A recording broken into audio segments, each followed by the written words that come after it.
large group of people, especially those of a particular ethnic group or nation. Mass murder, annihilation, extermination, mass homicide, liquidation, eradication, massacre, butchery, ethnic cleansing, elimination. All of these things are horrors that we don't like that they exist in our world, but they do, and we struggle to make sense of them. As individual humans, we have obligations to others to protect humanity and the lives of people around us. But also as nations and countries, we have legal obligations and constraints that sometimes come in conflict with these moral and ethical responsibilities. We have to find the balance between these two when we're making decisions in these tough situations. One man, General Romeo Dallaire, felt a moral obligation to protect the people of Rwanda when he was there during the Rwandan genocide. But he also had to stay within the legal limits that were set for him as a military member of the United Nations. Today he lives with a strong sense of guilt for what he did, but has come to terms with the decisions that he made during that time period. In my evaluation, he acted in an ethical manner by balancing his obligations as a human being as well as staying within the legal constraints that existed as an international military leader. His actions resulted in the protection of a small number of people during this situation, but this allowed greater numbers of people to be able to be saved in the future. Today I'm going to give you the historical context of the Rwandan genocide, as well as the UN and the general's role within it, as well as how he was perceived by the public, and then what influenced and motivated his decisions before coming to the assessment and moral critique of his actions in the situation. Rwanda was originally a Belgian colony. It gained independence in 1962. It was composed of three main ethnic groups, with the Hutu majority and the Tutsi minority. These were the two main groups that were part of the population. Originally, there was a Tutsi-led government, but over time, they were transitioning to the Hutu government. And as this was happening, there was political unrest and economic struggles in the country. It was a young country that was struggling to get on its feet.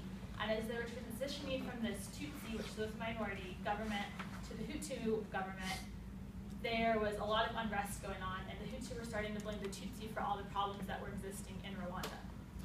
And this led to, on April 6, 1994, a plane was shot down holding the Hutu president. And what ensued was an outbreak of violence between the ethnic groups, where essentially the Hutu wanted to eliminate all Tutsi Rwandans, and this led to over 800,000 Rwandans being killed. Now, if we take it back a second, we can look at the UN's role within this situation. As Rwanda was a new country, the United Nations had decided to create this United Nations Assistance Mission for Rwanda, which was essentially a peacekeeping mission that was supposed to help the government's transition and keep it peaceful between the Hutu and the Tutsi. This led to the UN presence in accordance with the Arusha Accords, which led to General Dallaire's role as the Major General of this mission. He was appointed in 1993. He was a Canadian military member, but was acting on behalf of the United Nations. He was appointed in late 1993, and this genocide began in April of 1994. In January 22nd of 94, a French aircraft landed in Rwanda loaded with ammunition and weapons that were going to be given to the Hutu military. And he found out this information from an informant and asked the United Nations if he would be able to obtain these weapons and seize them because there was a threat that possible mass killings could happen. There was no sure sign of genocide at this time, but they knew that these weapons were not going to be used for anything good.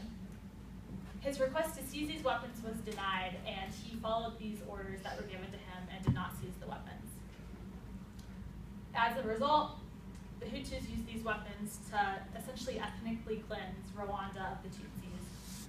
And although he requested many operations throughout his time in Rwanda, many of them were denied, and he was very limited in the operations that he could carry out and the intel gathering that he could do.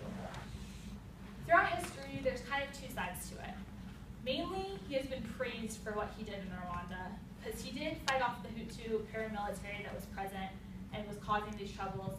He did use the limited resources that he was given and his troops and his men to set up roadblocks by identifying where the Tutsi were hiding, because they were trying to flee this persecution, he identified where they were hiding and was able to defend them in many ways, and he saved over 32,000 lives.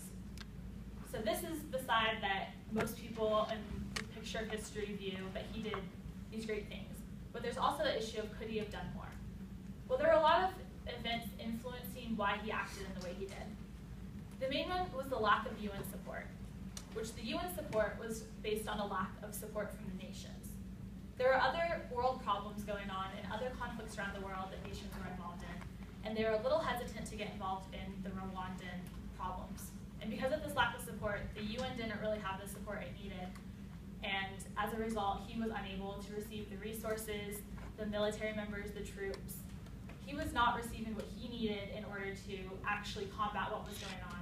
One of his quotes is, "I was spending 70% at least of my time fighting for batteries and flashlights, just the most simple of requirements." So he didn't even have the most simple things that he needed to carry out operations in Rwanda. Now, what motivated his action? What is his background? Well, he grew up as a military brat, essentially. He was born into the military, grew up. He was actually a cadet at the Canadian Army Academy. This was his first command during a conflict. He'd always been a commander during peacetime. As a Canadian officer, he never dealt with a direct conflict. It's always been peacekeeping. And as his first command in conflict, he didn't want to fail. He wanted to succeed in this endeavor. So why did he act in the way that he did? Well, these events and his own personal background influenced what he did. But could he have done more?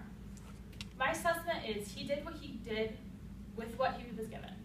There was no warning of genocide. They didn't know that this was for sure going to happen. They didn't know the extent of the atrocity that was going to occur. So he acted in the best way that he knew possible. He was outraged at the UN not giving him the resources and giving him permission to carry out these operations after he had requested.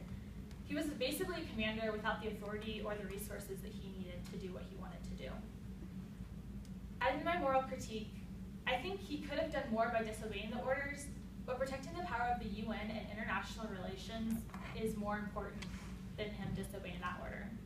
The military organization is based on rank, respect for authority, and we have a moral obligation to follow the orders that are given to us.